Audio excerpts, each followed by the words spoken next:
আসসালামু আলাইকুম ওয়া রাহমাতুল্লাহি ওয়া বারাকাতুহু। পবিত্র জিলহজ মাসের এই জুমায় আমরা এক ঝঞ্ঝা বিক্ষুব্ধ পৃথিবী দেখতে পাচ্ছি। সারা দুনিয়াতে মধ্যপ্রাচ্যে আমরা একটি প্রলয়ের ঘনঘটা আমাদের নজরে দেখতে পাচ্ছি। আপনারা ইতিমধ্যে দেখতে পেয়েছেন যে ইরান এবং ইসরায়েলের যুদ্ধ, মূলত এটা ইরান এবং ইসরায়েলের যুদ্ধ না, এটা ইরান এবং আমেরিকার যুদ্ধ। যেটা আমরা চোখে দেখছি যে ইরান এবং ইসরায়েলের যুদ্ধ, ওটা হলো ইরান এবং আমেরিকার যুদ্ধ। ইরান মূলত কোনো রাষ্ট্র, ইসরায়েল আসলে কোনো রাষ্ট্র নয়। রাষ্ট্র বলতে যা বোঝায়, ইসরায়েল এরকম কোনো রাষ্ট্র নয়। এই ইসরায়েল হলো আমেরিকার একটু পুতুল, যে জোর করে মুসলমানদের জমি দখল করে ইসরায়েলকে বসিয়েছে মধ্যপ্রাচ্যে মাতবাড়ি করার জন্য। পৃথিবীতে সস্তা মাতবাড়ি, অনৈতিক মাতবাড়ি আমরা যা আমাদের সমাজে গ্রামে গঞ্জে দেখতে পাই, এটারই বড় একটা রূপ হলো ওই যে আমেরিকা এবং ইসরায়েলের এই মাতরামির সিস্টেম। গ্রামে গঞ্জে যে মাতবাড়ি দেখি 2 নম্বরই, ওইটারই বড় রূপ হইল আমেরিকা এবং ইসরায়েলের রূপ, বিশাল রূপ। ইউটিউবে আমরা ওই যে মোবাইলে ছোট্ট করে ছবি দেখি, ওইটাই বড় পর্দায় দেখা যায় সিনেমা হলে। একই জিনিস, এটা ছোট, এটা বড়। গ্রাম্য যে শয়তানি মাতবাড়ি বেশিরভাগ ক্ষেত্রে, সেই মাতবাড়িরই বহু বড় ধরনের স্ক্রিন হলো এটা, যেখানে বলির পাটা হলো মধ্যপ্রাচ্যের মুসলমান দেশগুলি। আমি ওদেরকে বলির পাঠা বলি না, আমি বলি মুসলমান দেশগুলি বলদ এবং পাঠা। এরা আমেরিকার তাদেরকে বলির পাঠা হিসেবে ব্যবহার করে, আর আমার দৃষ্টিতে ওরা হলো বলদ এবং পাঠা। আল্লাহ পাক পৃথিবীর 51 ভাগ থেকে 52 ভাগ সম্পদ এদেরকে এমনিতেই দিয়ে দিছে, এর শুকরিয়া এদের কাছে নাই। প্রাকৃতিক ন্যাচারাল যে সম্পদ আল্লাহ পাক তাদেরকে দিছে তা হলো শতকরা 51 থেকে 52 ভাগ, যার জন্য তাদের আলাদা কোনো উৎপাদন খরচ লাগে না, শুধু উত্তোলন করতে যা লাগে। এইরকম মহাসম্পদের মালিক হয়ে এই পাঠাগুলি, এই বলদগুলি আমেরিকার এজেন্ট হিসাবে পৃথিবীতে কাজ করে, যেমন আমরাও করি। এই যে বাংলাদেশের মুসলমান, আমরা যে কোনো না কোনোভাবে আমরাও বলির পাঠা, কিন্তু বলির পাঠা শুধু না, আমরাও এক ধরনের ওই টাইপেরই। মধ্যপ্রাচ্যের আরব দেশগুলির আচরণ আমাদের মধ্যেও আছে, ওদেরটা দেখতে একরকম, আমারটা দেখতে আর এক রকম, কিন্তু বলির পাঠা আমরাও।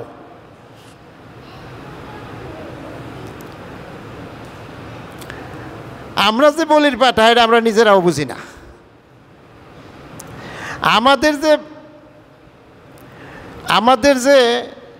আমাদেরকে ব্যবহার করা হইতেছে আমাদের দ্বীনের বিরুদ্ধে, আমাদের আদর্শের বিরুদ্ধে, এটা আমরাও বুঝি না। এই কারণে বুঝার জন্য যেই অস্ত্র আমাদের আছে, কোরআন এবং হাদিস, ওইটা নিগুড়ভাবে না পড়ার কারণে আমি যে বলদ, আমি যে পাঠা, এইটা আমাদের অনুভব হইতেছে না। আমরা মনে করি ওই সব ইউরোপিয়ান এবং আমেরিকান আমাদের যারা মুরব্বী আছে, তাদের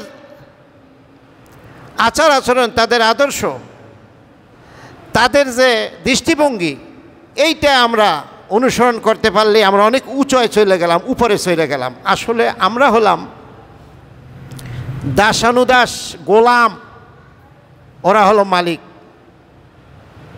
যার আদর্শ অনুসরণ করা হয় সে হয় মালিক, আর যাদের নিজস্ব আদর্শ ছাইরা অন্যের আদর্শ নাই তারা হয় গোলাম, বলদ। রাষ্ট্র হিসাবে ওরা বলদ, আর তৃতীয় বিশ্ব মুসলমানরা ব্যক্তি হিসাবে আমরা বলদ, কারণ আমরা নিজস্বতা ছেড়ে দিয়েছি। আমার তো নিজের আছে, আমি আরেকজনের কেন চাইতে যাই? তার মানে আমি হলাম গোলাম, দাসানুদাস। অল্প ভাষায়, সাধারণ ভাষায় আরে বলদ বলা চলে, যে সাধারণ মানুষ যেটা বুঝে আর কি, যেই কথাটা। এটা আসছে থেকে আমি প্রায় মসজিদে বলি, এটা আসছে হইল আমাদের সমাজ আর এই ধর্ম এই দুইটারে আলাদা করার কারণে এইটা আসছে, আমাদেরকে বলদ বানাইতে পারছে। আমাদের জীবনের চলাফেরা, আমাদের সমাজ আর আমাদের ধর্ম দুইটা দুই জিনিস না। ইসলামে এইরকম কোনো বিধান কোরআন হাদিসে নাই। এইটা একেবারে সুচতুরভাবে আলাদা করে দিতে পারার কারণে আমরা বলদ হইছি, পাঠার বলি হইছি। কোরআন হাদিস বিশ্বাস করবেন, শত শত আয়াত পড়ে দেখবেন, আমাদের জীবন আর আমাদের ধর্ম, যেইটা আমাদের জীবন সেইটা আমাদের ধর্ম, যেইটা আমাদের ধর্ম সেইটা আমাদের জীবন, এইটা হলো ইসলাম। এইটারে আলাদা করে দিয়ে সুবিধা নিছে ওরা। ওই ময়দানে ওরা শয়তানি করবে অবাধে। তোমরা যারা নামাজ পড়ো, রোজা রাখো, তোমরা চোখ বুঝে থাকবা, ওরা যত আকাম করুক তোমরা খবরদার আলেম মানুষ এদিকে আসবে না। আমার সহজ ভাষায় সরল কথা, আমার মনে হয় সবার বোঝার কথা এই কথা। যারা অন্যায় অপরাধ করে, পরেরটা ঠকায়, জুলুম করে, অত্যাচার করে, বৈষম্য করে, বেইনসাফি করে, ওই সমস্ত লোকেরা একটা ময়দান, এই মসজিদের বাইরের একটা ময়দান, তারা বলছে যে এইটা আমাদের। আর তোমরা যারা নামাজ রোজা পড়ো, তোমাদের ওই মাদ্রাসা, মসজিদ, ওয়াজ মাহফিল, মিলাদ শরীফ, এইগুলি তোমাদের। এখানে আমরা হাত দেব না, তোমরা আমাদের মধ্যে হাত দিও না। তা আপনি এই দুই ভাগ করার অধিকারটা আপনারে কে দিয়েছে? ইসলাম তো আপনি তৈরি করেন না, ইসলাম তো আল্লাহ দিয়েছেন নবীর মাধ্যমে। নবী তো এরকম কোনো আদর্শ আমাদের দেয় নাই। দেখেন ইরান, আমরা যখন ইরানের প্রশ্ন আসি, মধ্যপ্রাচ্যের দেশগুলি, এগুলি এত শয়তান। এই শয়তান কেন হয়েছে? কোরআন হাদিস না মানার কারণে। এত নিচু শ্রেণীর শয়তানেরা পৃথিবীর মুসলমানদেরকে বুঝায় ইরান শিয়া, খবরদার, শিয়াদের উপরে আক্রমণ করছে, আমাদের মুসলমানদের সুন্নিদের হেনে কিছু না, তোমরা চুপ থাও। তার মানে কি? তার মানে হলো মধ্যপ্রাচ্যের বেশিরভাগ দেশে কোনো পাবলিক পারসেপশন, পাবলিকের কথার কোনো মূল্য নাই। ওখানে রাজার ছেলে রাজা হয়, জোর করে রাজা হয়, তারা যেভাবে পাবলিকরে চালায় সেইভাবেই চলে। আল্লাহ পাক 51 ভাগ সম্পদ দিছে, ওইটা দিয়ে তারা রাজকীয় জীবনযাপন করে। পাবলিকের বলার কোনো ওখানে সুযোগ নাই, নেতা নির্বাচনের কোনো সুযোগ মধ্যপ্রাচ্যের দেশগুলি নাই। রাজার ছেলে রাজা। দেখেন আমেরিকা সারা পৃথিবীতে গণতন্ত্র ফেরি করে। গণতন্ত্র, এই দেশে গণতন্ত্র লাগবে, তোমাদের দেশে গণতন্ত্র নাই, বাংলাদেশে গণতন্ত্র নাই, ওই পাকিস্তানে গণতন্ত্র নাই। এই গণতন্ত্রের ফেরি করে আমেরিকায় সারা পৃথিবীতে। গণতন্ত্রের হেলা হলো হোল এজেন্ট। এই গণতন্ত্রের ফেরি করে সারা পৃথিবীতে তারা বেড়ায়, কিন্তু ওই যে সৌদি আরব, বাহরাইন, কুয়েত, কাতার, হেনে যে গণতন্ত্র নাই, এইটা আবার তারা চোখ বুঝে থাকে। তার মানে ওখানে গণতন্ত্র দিলে তাদের 12টা বাজবে। ওখানে যদি গণতন্ত্র নেয়, পাবলিকের সরকার হয়, তাহলে সেখানে ওই আমেরিকার কথা আর পাবলিক শুনবে না, বাদশাহও শুনবে না, রাজাও শুনবে না। এই জন্য ওখানে তাদের গণতন্ত্র লাগে না। আমেরিকার গণতন্ত্র আরব দেশগুলিতে অচল, ওখানে চোখ বুঝে থাকে। আর এই বাংলাদেশ সহ তৃতীয় বিশ্বের দেশগুলিতে এখানে গণতন্ত্র লাগে আমেরিকার। অর্থাৎ যেখানে যেইটা হইলে পরে ওর সুবিধা, অস্ত্রবেস্তের সুবিধা, 2 নম্বরের নেতৃত্বের সুবিধা, সারা পৃথিবীতে ডমিনেট করতে পারে, পরিচালনা করতে পারে, ওখানে সেই নিয়ম। এটা কোনো আদর্শ না, এটা হলো বস্তা পচা একটা আদর্শ। এটা নিজের স্বার্থপরতা। সেই স্বার্থপরতার ফাঁদে আমরা মুসলমান বিশ্ব আটকে গেছি। এটা আটকে যেতাম না যদি কোরআন হাদিসের সাথে সম্পর্ক থাকতে। এক জায়গায় আমাদের ঘাটতি, তাহলে কোরআন আমরা বুঝি না। কোরআন আমাদেরকে, কোরআন যদি পড়তাম চোখ খুলে দিত, দিলের অন্তর খুলে দিত, আমরা এই সমস্ত শয়তানি ধরতে পারতাম। আমরা নিজেরাও শয়তানি করতাম না, অন্যদের শয়তানিও আমরা ধরতে পারতাম। মুসলমানদের ঘোষণা হলো এই, মুসলমানের ঘোষণা হলো এই যে আমি নিজে শয়তানি করব না, আর একজনের শয়তানি করতেও দেব না। এটা হলো মুসলমানি। আমি নিজে শয়তানি করব না, আর একজনের শয়তানি করতেও, এইটাই হয় মুসলমান। মুসলমানরা আপনি যে কোনো দিক থেকে প্রশ্ন করেন এক জায়গায় এসে মেলবে। একজন মুসলমান কি? ওই ব্যক্তি যে নিজে শয়তানি করে না, আরেকজনকে আবার শয়তানি করতেও দেয় না। আমি শুধু নিজে শয়তানি করব না, আরেকজনের শয়তানি করবে, আমি চোখ বুঝে থাকবো, তাহলে আমি আরেক শয়তান। কোরআন হাদিসের বক্তব্য অনুযায়ী আমি আসলে ভালো মানুষ না। কোরআন সাক্ষী, লূত আলাইহিস সালামের জাতিকে আল্লাহ পাক জিবরাইলকে ঘোষণা দিলেন যে এই জাতিরে উল্টে দাও। কি করছে? তারা সমকামিতা করেছে, পুরুষে পুরুষে জেনা, নারীতে নারীতে জেনা। আল্লাহ পাক অত্যন্ত নাখোশ হইলে এই আকাম পৃথিবীতে আর কেউ করে না এর আগে। নতুন এই অপকর্ম শুরুর কারণে সারা পৃথিবীর থেকে শিক্ষা নেবে এবং পৃথিবী নাপাক হয়ে যাবে। বিদায় আল্লাহ পাক তাদের উপর, লূত আলাইহিস সালামের জাতির উপর খুবই নাখোশ হলেন। জিবরাইলকে বললেন যে লূতের জাতিরে উল্টে দাও। জিবরাইল আলাইহিস সালাম যাই দেখে এক হুজুর খুব তসবিহ পাগড়ি ইত্যাদি পয়রা, এই কথা বলে কেডা? আল্লাহু আকবার বলেন। এই বাবারা খবরদার, কেউ কথা বলবে না, গুরুত্বপূর্ণ কথা, আজকে গুরুত্বপূর্ণ ওয়াজ। বিভিন্ন প্রেক্ষাপট আসে মুসলমানদের বিবেকে নাড়া দেওয়ার জন্য, বিভিন্ন পৃথিবীতে ঘটনা ঘটে, ওই সময় ওই বিষয়গুলি দিয়ে মানুষকে অ্যাটাক করতে হয়, তখন তার হুঁশ ফিরে আসে। এই জন্য আজকের ওয়াজটা খুবই গুরুত্বপূর্ণ ওয়াজ, কথা বলা চলবে না। বলেন আল্লাহু আকবার।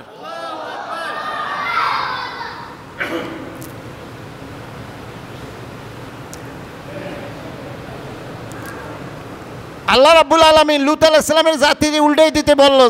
জিবরাইল আলাইহিস সালাম যাই দেখেন আল্লাহর এক বুজুর্গ ওলি একখানে জুব্বা টুব্বা গায়ে দিয়া সুবহানাল্লাহ করতেছে। আল্লাহরে রিপোর্ট করছে, আল্লাহ আপনার এমন এক ওলি বান্দা লূতের জাতির মধ্যে পাইছি, হেরে সহ কেমনি উল্টাই? আল্লাহ কইছে যে হেই শয়তান রে আগে উল্টা। হে কিসের ওলি আল্লাহ? তার সামনে অপকর্ম হয়, আর সে যে ইল্লাল্লাহ ইল্লাল্লাহ জিকে তার অন্তরের মধ্যে জ্বালা ধরে না, এর প্রতিবাদ সে করে না, সে হলো এক নম্বর শয়তান, সে অলি না। তারে আগে উল্টাও, এরপর জাতিরে এর উপর উল্টে দাও। বলেন নাউজুবিল্লাহ। আমাদের প্রত্যেকটা মুসলমানের একই অবস্থা। লূত আলাইহিস সালামের জাতির সদস্য আমরা হইলে আমাদেরকে আগে উল্টানো হতো। মুসলমান বিশ্বের একই অবস্থা। এই কথা যখন আমরা বলি, আল্লাহ পাক বলছেন ইয়া আইয়ুহাল্লাযীনা আমানু হাল আদুল্লুকুম আলা তিজারা, হে ঈমানদাররা তোমাদেরকে এমন একটা ব্যবসার কথা আমি বলবো, তুমিনুনা বিল্লাহ, ব্যবসার এক নম্বর পুঁজি হলো আল্লাহর উপর ঈমান আনা। তুমিনুনা বিল্লাহি ওয়া রাসূলিহি, আল্লাহর রাসূলের উপর ঈমান আনা, অর্থাৎ আল্লাহর রাসূলের উপর ঈমান আনা মানে কি? এটা দরুদ শরীফ পড়েন সাল্লাল্লাহু আলাইহি ওয়াসাল্লাম। আল্লাহর রাসূলের উপর ঈমান আনা মানে মুহাম্মদ সাল্লাল্লাহু আলাইহি ওয়াসাল্লাম আল্লাহর রাসূল, এইখানে বলা আল্লাহর রাসূলের উপর ঈমান আনা না। আল্লাহ রাসূলের উপর ঈমান আনা মানে আল্লাহ রাসূল যা নিয়ে আসছে আল্লাহর পক্ষ থেকে ওইটা আমি মানবো, আমার সমাজে মানাবো, আমার রাষ্ট্রে মানাবো, আমার পৃথিবী মানাবার চেষ্টা করব, যেমন নবী করছে। আপনারা সাক্ষী, নবী মুহাম্মদ রাসূলুল্লাহ সাল্লাল্লাহু আলাইহি ওয়াসাল্লাম মদিনা রাষ্ট্রের 10 বছর প্রেসিডেন্ট ছিলেন। কয় বছর? তাহলে আমাদের যারা রাজনৈতিক নেতৃবৃন্দ আছে, তাহলে আল্লাহ রাসূলের, সে যদি মুসলমান হয় তাহলে আল্লাহ রাসূলের এই সুন্নাত মানা তার জন্য জরুরি। সাধারণ মানুষ মানবে না, যারা রাজনীতি করে তাদের জন্য রাসূলের এই সুন্নাত মানা জরুরি। যদি না মানে তাহলে নবীর উপর সে ঈমান আনে না, সে কাফের। কারণ রাসূলের আনা কোনো একটা বিধান অস্বীকার করলে সে কাফের। তাহলে যারা রাজনৈতিক ময়দানে আছে তাদেরকে, আমার মতো লোকেরও এই সুন্নাত রাসূলের মানা দরকার নাই। যে রাজনৈতিক ময়দানে আছে তাকে এই ব্যাপারে রাসূলকে না মানলে ঈমানের দাবি সে করতে পারে না, এটা ভণ্ড। আর আমি পাবলিক, এই ক্ষেত্রে আমার দায়িত্ব হলো যখন গণতান্ত্রিক পদ্ধতিতে যেই পদ্ধতি হোক, যখন আমাকে নেতা বাছাই করতে বলা হবে, তখন আমি সঠিক লোকটাকে বাছাই করব। এইটা হলো আল্লাহ রাসূলের সুন্নাত আমার জন্য, যেহেতু আমি পাবলিক, আমি নেতা না। পাবলিক হিসাবে রাসূলকে আমি মানব, সঠিক লোকটাকে বাছাই করবো। এটার ভোট কয়, সঠিক লোক বাছাই করে, একজন ধরে আইনা সামনে দেয়, এইটার বাছাই করে না। এখনকার সিস্টেমে বাছাই বলা হয় ভোটকে। আমি পাবলিক, আমার রাসূলের সুন্নাত মানি হলো আল্লাহর রাসূল যেমন বলছে, নেক লোক, ভালো লোক, মানুষের হক আদায় করে, একে তুমি বাছাই করো। সেই বাছাই সিস্টেমটা হলো এখন ভোটের মাধ্যমে। এটা হলো আমার রাসূলকে মেনে নেওয়া, ঈমান আমার। আর যে নেতা আছে তার রাসূলকে মেনে নেওয়ার সিস্টেম হলো, তিনি মুহাম্মদ রাসূলুল্লাহ সাল্লাল্লাহু আলাইহি ওয়াসাল্লাম যেভাবে নেতৃত্ব দিচ্ছে সেইভাবে তিনি দেবেন। এইটা হলো তার রাসূলকে মানার সুন্নাত। দুইজনের রাসূলকে মানার সুন্নাত দুই ধরনের। এগুলি খুব গভীরভাবে আপনি কখন বুঝবেন? যখন কোরআন এবং হাদিস, ইসলামী ইতিহাস আপনি বুঝবেন। পৃথিবীর ইতিহাসও আপনাকে বুঝতে হবে, প্রথম থেকে এই পর্যন্ত কি হয়ে আসছে। তখন আপনার অন্তরটা খুলে যাবে। আল্লাহ যে বিবেক দিছে, সেই বিবেকগুলিকে হকের পক্ষে আপনি কাজে লাগাতে পারবেন। আর না হলে আমি যে ইমাম সাহেব, আমি যে খতিব, আমি যে খুতবা দেই, আমাকে আপনার শত্রু মনে হবে। এইটা যদি আপনি কোরআন হাদিস না পড়েন আর ইতিহাস না জানেন, মুসলমানি কারে কয়, এটা যদি পার্থক্য করার শক্তি আপনার না থাকে, তাহলে আমাকে আপনার শত্রু মনে হবে। এই জন্য মুসলমানের মূল স্পিরিট হলো কোরআন আর হাদিস। মুসলমানের মূল কি? হুজুর কোরআন হাদিস তো আমরাও মানি। আপনি কেমনে মানেন আমি একটু বুঝিয়ে দেয়। আপনার কোরআন হাদিস মানে স্যার ধরনটা আমি একটু স্পষ্ট করে বুঝিয়ে দেয়। আপনিও মানেন, ঠিকই আছে। আপনি মানেন হইল রোজার মাসে খতম তারাবি পড়বে, এই কোরআন আপনি শুনবেন, এই পর্যন্ত মানছেন। বড়জোর সকালবেলা মক্তবে আপনি কোরআন পড়তে শিখছেন, এর দূর আপনি মানেন। বড়জোর কোরআনের নামাজ আর রোজার যে আয়াত কয়টা আছে, সেই কয়টা আপনি মানেন। এর চেয়ে একটু ভালো মুসলমান হইলে আপনি যাকাত দেন।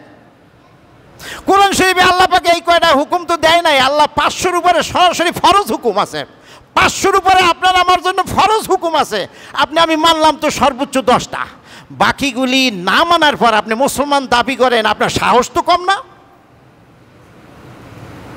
আল্লাহ বলছেন, মা আতাকুমুর রাসূলু ফাখুযুহু, রাসূল যা নিয়ে আসছে মানে এই কোরআন শরীফ, তা পুরোটা তোমরা ধরো। আর যা তিনি নিষেধ করেছেন তা তোমরা বরদাস্ত করো না, নিষেধ করো। এই ব্যাপারে আমি আয়াতটা প্রথম তেলাওয়াত করছি। আল্লাহ রাসূলের একটা হাদিস বলেছি, মান রাআ মিনকুম মুনকারান, যে ব্যক্তি তোমাদের মধ্যে কোনো অন্যায় কাজ দেখে, ফালইউগাইয়িরহু বিয়াদিহি, সে যেন নিজ হাত দ্বারা তা পরিবর্তন করে দেয়। অর্থাৎ তার শক্তি থাকলে শক্তি প্রদর্শন করে, শক্তি দিয়ে যেন তা পাল্টাইয়া দেয়। আর ফাইনলাম ইয়াস্তিতি ফাবিলিসানিহি, যদি ওই শক্তি অর্জন করা পর্যন্ত না যাইতে পারে ততদিন পর্যন্ত মুখ দিয়ে যেন বুঝায় যে এইটা করলে এই হবে, এইটা মুসলমান হয় না, মুসলমানের এই কাজ না, এটা আমরা অন্যায় করতেছি, মুসলমানই টিকতেছে না, এরপর আমরা মুসলমানই দাবি করতেছি। এটা আমাদের কোরআন হাদিস না বোঝার ফল। এইটা যারা কোরআন হাদিস জানে তারা বুঝাইয়ে দেবে। সরাসরি যারা শক্তি দিয়ে বাধা দিতে পারবে না। প্রথম ঈমান হলো বাধা দেওয়া। ঈমানের 1 নম্বর ফার্স্ট ক্লাস ঈমানদার হলো অন্যায়কে বাধা দিয়ে থামিয়ে দেওয়া। দ্বিতীয় শ্রেণীর ঈমানদার হলো যারা মুখ দিয়ে বাধা দেয়, যুক্তি দিয়ে বাধা দেয়, তথ্য দিয়ে বাধা দেয়। তৃতীয় শ্রেণীর ঈমানদার হাদিসে বলা হয় আদাফুল ঈমান, যার ঈমান যায় আসে, অর্থাৎ আধা কাফের আধা মোমেন, যে কোনো সময় স্থায়ী কাফের হয়ে যাইতে পারে। সেটা কোনটা? এটা হলো অন্যায় দেখলে ঘৃণা করে। দেখবেন অন্যায় দেখলে ঘৃণা করে। আমরা মুসলমানদের এই অবস্থাটাও এখন নাই। তৃতীয় শ্রেণীর মুসলমানও আমরা নাই। অন্যায় দেখলে আমাদের এখন ঘৃণাও আসে না। আগে গান বাদ্য, আমার এক ফুফা ছিল আমাদের বাড়িতে, ছোট্ট রেডিও নিয়ে আসতাম। আমি ছোটোবেলা দেখতাম, আমার দাদার ভয়ে সে রেডিও লুকিয়ে লুকিয়ে রাখতো, প্রকাশ্য তো চালাইতোই না, লুকায়ে লুকায়ে রাখতো। আগে কাঠের রেডিও ছিল, কাঠের বক্সের রেডিও ছিল। এই আপনার খেতার নিচে ঢুকাইয়া তারপর আমার ওই ফুফায় চালাইতো, খুব রেয়ার কেস। অথচ আজকে আমরা সবাই সাধারণ মানুষ, কি আলেম কি জালেম কি বালেম, সবাই আমরা এখন গান এটাকে কোনো, এই বাদ্যযন্ত্র এটাকে কোনো অপরাধী মনে করি না। অর্থাৎ মানুষ যখন অপরাধকে অপরাধী মনে করবে না, তখন তার ইমানই নাই। ইমান থাকলেও আসে আর যায়, যে কোনোভাবে স্থায়ীভাবে যে কোনো সময় তার ইমান চলে যাবে। আমরা সেই স্তরে এখন অবস্থান করতেছি। সম্মানিত হাজিরিন, সতর্কতার এখনই সময়। এই যে মধ্যপ্রাচ্যে দেখেন এই শাস্তি, ইরানের সাথে যখন আমেরিকার লাগছে, ইসরায়েল হলো একটা বাহানা মাত্র। মূলত ওখানে ইরান এর সাথে লাগাইছে হইল আমেরিকা ইসরায়েলকে দিয়া। মধ্যপ্রাচ্যের তেলের খনিগুলি, তেল শক্তিগুলিকে কবজা করার জন্য ইসরায়েল নামক বিস্ফোরা আমেরিকাই তৈরি করছে। এখন থেকে 60-65 সাল আগে, বছর আগে আমেরিকাই তৈরি করছে। সারা পৃথিবীর মুসলমান শাসকরা জানে, কিন্তু আমার চেয়ে তারা অনেক বেশি চতুর। 2 নম্বরই হোক 10 নম্বরই হোক, চতুর মানুষ শয়তানি করতে হইল ব্রেন লাগে। এই সমস্ত মুসলমান দেশে যারা নেতৃবৃন্দ আছে, এদের ব্রেন আছে, শয়তানি ব্রেন। আর এই শয়তানি ব্রেন হওয়ার কারণ হলো কোরআন হাদিস না মানার কারণে ব্রেন তার কবজা, ব্রেনটাকে কবজা করে নিয়েছে শয়তান। এরা করে কি, নিজের ক্ষমতা টিকিয়ে রাখার জন্য আমেরিকার গোলামি করে। আর আমেরিকার গোলামি করার কারণে ওরা শক্ত করে কোনো কথা বলতে পারে না। ইরানের উপর যখন ইসরায়েলকে দিয়ে আক্রমণ করানো হলো, আর একটা ওদিকে রব তুলে দেওয়া হয়েছে মধ্যপ্রাচ্যের আরব দেশগুলিতে, যে আরে ইরান হইল শিয়া, হে করে মারছে এদের, আমাদের কিচ্ছু না, আমরা চুপ থাও, আমরা চুপ, ইমরান তো শিয়া রাষ্ট্র। ইরানের পরই পারমাণবিক শক্তিধর দেশ পাকিস্তান। ইতিমধ্যে আমরা বিভিন্ন আলোচনায় দেখতে পাই পাকিস্তানকে ধরবে। ইতিপূর্বে সাদ্দাম হোসেনকে ধরে শেষ করছে, এটা তাদের প্ল্যানের অংশ। সাদ্দাম হোসেনরে ধরছে, তারা শেষ করছে, ইরাক শেষ করে দিছে। লিবিয়ারে ধরছে, তারা শেষ করে দিছে। এভাবে একটা একটা শেষ। আফগানিস্তানে গিয়ে সেখানে ধরা খাইছে, আফগানিস্তানে গিয়ে ধরা খাইছে। ছোট্ট একটা গরিব রাষ্ট্র, তার কাছে ধরা খাইছে। সমস্ত ক্ষমতার মালিক কে? মনে হয় পৃথিবীতে কোনো শক্তি নাই আরে সরাইতে পারবে। ছোট্ট পোলাপানের হাতে সরে গেছে না, এই আমার দেশে ছোট পোলাপানের কথার সামনে, তোফের সামনে সরে গেছে না। মনে হয় যে পৃথিবীর কেউ তাদের সরাইতে পারবে না। এত বড় আমেরিকান শক্তি প্লেনে ওঠারও সময় পায় নাই। প্লেন রাইখেই এই যে আপনার আফগানিস্তানে বিভিন্ন অস্ত্রশস্ত্র প্লেন রাইখেই ভাইগে গেছে। ইনশাআল্লাহ এটা কেন হয়েছে? আফগানিস্তানের মুসলমানরা কোরআন হাদিসের সাথে আমাদের সে সম্পর্ক বেশি রাখে। এই জন্য কে শত্রু কে মিত্র এটা আরো ভালো করে বুঝতে পারে। সুবহানাল্লাহ। আমরা শত্রু মিত্র বুঝতে পারি না। আমরা শত্রু মনে করি, যে সত্য কথা কয় তার শত্রু মনে করি, কারণ আমার স্বার্থের বিরুদ্ধে যায়। আমি করি আকাম। সত্য বললে তো আমার গ্রহণ করার কথা না। সত্য ওই ব্যক্তি গ্রহণ করতে পারে যে আকাম করে না, আকামের সাপোর্ট দেয় না। আজকে ইউরোপ আমেরিকার ওই উদাহরণ, ইরানের ওই উদাহরণ, ওইটা থেকে আমাদের শিক্ষা নেওয়া দরকার। নিজের পাল্টানো দরকার, নিজের চরিত্র পাল্টানো দরকার, স্বার্থপরতা বাদ দেওয়া দরকার, চুরি ডাকাতি সন্ত্রাসী দূর করা দরকার। এগুলি যারা নিজে করবো না আর একজনকে করতেও দেব না, এটা হলো মুসলমানি। আল্লাহু আকবার বলেন। এইটাকে বলে মুসলমানি, এবং এটা বাস্তব মুসলমানি। এই মুসলমানি ধৈর্য রাখতে গেলে আপনার স্বার্থের হানি হবে, আপনার ব্যবসার ক্ষতি হবে, আপনার নিজের জানের ক্ষতি হতে পারে, মানুষ বাজে কথা মন্তব্য করবে। এত কিছু করার পরও আপনি যদি সত্যের পথে দাঁড়িয়ে থাকেন, তাহলে সেটা হলো ঈমান। আল্লাহর নবী এই জন্যই আর এক হাদিসে বলছেন, কিয়ামতের আগে ঈমান রক্ষা করা হাতের মধ্যে জ্বলন্ত কয়লা রাখা যেরকম কষ্ট, তার চেয়েও কষ্ট। আপনি খেয়াল করে দেখেন, তার চেয়েও কষ্ট কিন্তু এখন। চতুর্দিকে অন্যায় অপরাধের সরাসরি, তার মধ্যে নিজের ঈমানের উপর টিকে থাকা মানে সবাই আপনার শত্রু হয়ে দাঁড়াবে। পুরো দেশ, পুরো জাতি, এমনকি আলেম ওলামা আপনার শত্রু হয়ে দাঁড়াবে। কারণ দীর্ঘদিন ধরে তারাও একটা স্বার্থ নিয়ে আছে। তারা একটা জায়গার মধ্যে বন্দি আছে, এর বাইরে গেলে তাদেরও স্বার্থহানি হয়। আপনি বাস্তব কথা বললে কোনো আলেম ওলামাও আপনার বিরুদ্ধে দাঁড়াবে, কারণ তারাও একটা স্বার্থের গণ্ডির মধ্যে ঘূর্ণিপাক খাচ্ছে।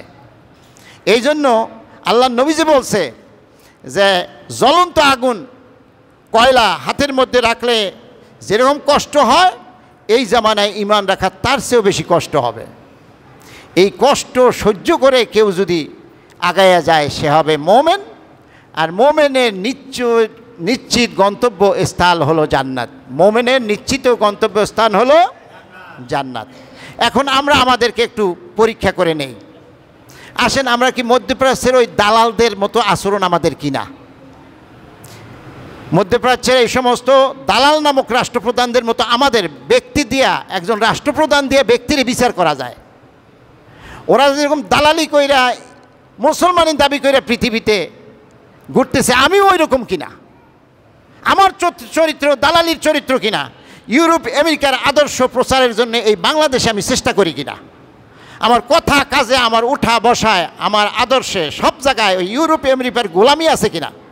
যদি আমার জিন্দিগিতে গোলামি থাকে তাহলে নিজেকে মুসলমান দাবি করার আগে 100 বার ভাবা উচিত যে আসলে আমি আরেক ভণ্ড, মুসলমান নামক ভণ্ড। মুসলমানই এক জিনিস আর ভণ্ডামি আর এক জিনিস। গত জুমার আগের জুমা আমি বলছিলাম মুনাফিক কোনো কাফের থেকে হয় না, ইহুদি থেকে হয় না, নাসারা থেকে হয় না। মুনাফিক তৈরি হয় মুসলমানদের ভিতর থেকে। কোথা থেকে? আমরা আমাদের ঈমান মুসলমান ভাইদের জন্য দোয়া করি। দোয়া করলে শুধু কাজ হবে না, নিজেরে পবিত্র করা লাগবে, নিজেরে দিয়ে শুরু করতে হবে। আমরা এই দোকানে পাটে বিভিন্ন জায়গায় দেশটা শেষ। একটা কমন, আমার এই কথার সাথে আপনারা আশা করি একমত হবেন। দোকানে পাটে চায়ের দোকানে ঢুকলে দেখবেন যে কিছু কিছু লোক আছে বসে কয় দেশ শেষ, ওখানে ঘুষ, ওইখানে সুদ, এখানে ন্যায় নাই, ওখানে সততা নাই, হুজুররা এই করছে, তারপর কি প্রধানমন্ত্রী এই করছে, অমুকের এই দোষ, যে কইতে আছে আর কিন্তু হাজারটা দোষ। ওনার দোষ উনি জীবনেও, আরে ব্যাকল প্রথম তো তোর শুদ্ধ, তুমি আগে শুদ্ধ হওয়া দরকার, তারপর অন্যের দোষ তুমি ধরতে পারবা। তোমার তো আগে শুদ্ধ হওয়া দরকার, যে শুদ্ধ হয়েছে সেই তো অন্যের দোষ ধরতে পারে। এটা হলো আমাদের দোষ। আর মসজিদে যখন আমরা কাফেরের আলোচনা করি, আরও কয়েকবার কইছি, কাফেরের আলোচনা যখন করি তখন অটোমেটিক আমাদের মন চলে যায় আবু জাহেল, উদ্বা সাইবা, ফেরাউন হেদের দিকে। কিন্তু আমিও যে ফেরাউন হইতে পারি এই কথা এই যারা শুনে তারা একজনও নিজের নিয়ে কল্পনা করে না। কি বলেন? করে? নিজের সাথে মিলায় না। এইটা হলো আমাদের দুর্বলতা। এই জন্য আমরা পবিত্র হইতে পারতেছি না। কাফেরের আলোচনা করলে ফেরাউনের দিকে মন চলে যায়। আমিও যে একটা ফেরাউন হইতে পারি, কাচ্চা ফেরাউন, এই বিশ্বাস আমাদের নাই। ফেরাউন হয়তো কাজের কারণে, তা আমার কাজ যদি ওই ফেরাউনের কাজের মতো হয় তা আমিও তো একটা ফেরাউন। কিন্তু ভণ্ডের মতো মুনাফিকি চরিত্র নিয়ে, দাড়ি নিয়ে, টুপি নিয়ে আমি আমাকে মুসলমান দাবি করছি। ওই ফেরাউন তো কোনোদিন নিজের মুসলমান দাবি করে নাই, তার চেয়ে বড় ভণ্ড আমি। ও অন্তত কাফের, মুসলমান দাবি করে নাই। আর আমি মুসলমান দাবি করে ফেরাউনের চরিত্র নিছে, আমি তার চেয়েও বড় ভণ্ড। যখনই আমরা কাফেরের আলোচনা করব তখন আমাদের উচিত আগে নিজের সাথে মিলানো। যখনই আমরা মুশরিকের আলোচনা করি তখন প্রথম নিজের সাথে মিলানো দরকার। আল্লাহ পাক আমাদেরকে এই সত্য কথাটা বুঝার তৌফিক দান করুন। ইরানিদের জন্য আমরা দোয়া করি, শিয়া বইলা তাদের থেকে আমাদেরকে পৃথক করে আরবের এই সমস্ত এই দালালরা আর পশ্চিমারা। শিয়াদের সাথে আমাদের অনেক বিষয়ে মিল নাই, ভিন্নতা থাকবেই, মতভেদ থাকবেই পৃথিবীতে। Many man many mind. Allah অনেকজন মানুষ তৈরি করছে, এক একজনের চিন্তা এক এক রকমের, পার্থক্য থাকবেই। এই পার্থক্য নিয়েই আমরা ঐক্য। যারাই কালেমা আল্লাহকে বিশ্বাস করে, রাসূলকে বিশ্বাস করে, আল্লাহ রাসূলের আনা বিধান কোরআনকে বিশ্বাস করে, তার সাথে আমার কোনো কোনো বিষয়ে অনেক পার্থক্য থাকতে পারে, তারপরে সবাই আমরা এক, সবাই আমরা এক। আমরা তাদের জন্য দোয়া করব। আমরা এই ইরান যে প্রতিরোধ গড়ে তুলেছে, নতুন নতুন ক্ষেপণাস্ত্র, এগুলি কি কয়, হ্যাঁ, মিসাইল, নানান ধরনের সিজিল মিসাইল, আরও কী কী মিসাইল তারা যে প্রদর্শন করতেছে, এটা তো ইসরায়েল কল্পনাও, আমেরিকাও কল্পনা করতে পারে নাই। আবার এখন ব্লাস্টার বোম্বার, অর্থাৎ পারমাণবিক বোমা 3000 ফুট মাটির নিচে তৈরি করতেছে ইরান। ওই 3000 ফুট মাঠ 200 ফুটের নিচে আরে ব্লাস্টার বোম্বারও যাইতে পারে না, ক্ষতি করতে পারে না, 200 ফুটের নিচে পারে না। আর তারা 3000 ফুট নিচে ওইটা তৈরি করেছে। আমেরিকার সাহায্য চাইছে ইসরায়েল যে আমার সহযোগিতা দেন, অর্থাৎ তাদের এই পারমাণবিক বোমা যদি বন্ধ করতে না পারি তাহলে সারা দুনিয়া দখল করবে, ইরানের কাছে সারা দুনিয়া মাথা নত করবে। অতএব ব্লাস্টার বোমবার দিয়ে আমার সহযোগিতা করেন। ওই বোম হলো 14,000 কেজি ওজন, 14,000 কেজি ওজনের এই ব্লাস্টার বোমবার যখন ফেলবে তখন মাটিসহ নিচের দিকে গিয়ে ওই যে পারমাণবিক প্লান্ট এটাকে নষ্ট করে দেবে। কিন্তু ইরানও আগে বুঝতে পারছে, তারা 200 না 3,000 ফুট মাটির নিচে এটা তৈরি করছে। সেখানে এই যে বোমের বাবাও যাইতে পারবে না। এখন মাথা খারাপ হয়ে গেছে। ইরান প্রথম যুদ্ধ চায় নাই, প্রথম আক্রমণ ইরান করেও নাই। মুসলমানরা কোনোদিন আগে আক্রমণ করে না, কিন্তু আক্রমণ করলে তারে ছেড়েও দেয় না। এটা হলো ইসলামের শিক্ষা, এটা মোমেনের শিক্ষা, এটা ইমানদারির লক্ষণ। কাউকে আক্রমণ করবে না, কিন্তু প্রস্তুত থাকবে কেউ আমাকে আক্রমণ করলে তারে ছাড় দেওয়া দেওয়াই, এটা হলো ইসলামের শিক্ষা।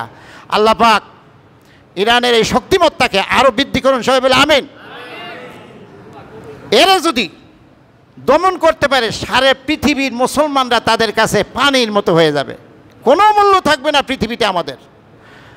ওই শক্ত প্রতিরোধ তারা করবে, আর আমরা এখান থেকে দোয়া করব আল্লাহ তাদেরকে রক্ষা করুন। আর সর্বশেষ আমাদের দায়িত্ব হলো নিজেদেরকে সংশোধন করব। আমাদের দোয়া কেন কবুল হবে? আমরা তো আকাম করি, আমরা নিজেরাই তো ব্যক্তিগতভাবে নিজেরা শুদ্ধ হইতে পারতেছি না। এখান থেকে আমাদের শিক্ষা হলো ওই সব দোয়া কবুল, তাদের জন্য আমার দোয়া তখনই কবুল হবে যখন আমি নিজে ভালো হব। আমরা আমাদের ব্যক্তিগত আমল ভালো করা শুরু করি আর তাদের জন্য দোয়া করতে থাকি, যেন আল্লাহ পাক তাদেরকে আরও শক্তিশালী করে, তার চেয়েও বেশি শক্তিশালী আমাদের চরিত্র যেন আল্লাহ করে দেয়। সবাই বলে আমিন। ওয়া আখির দাওয়ানা।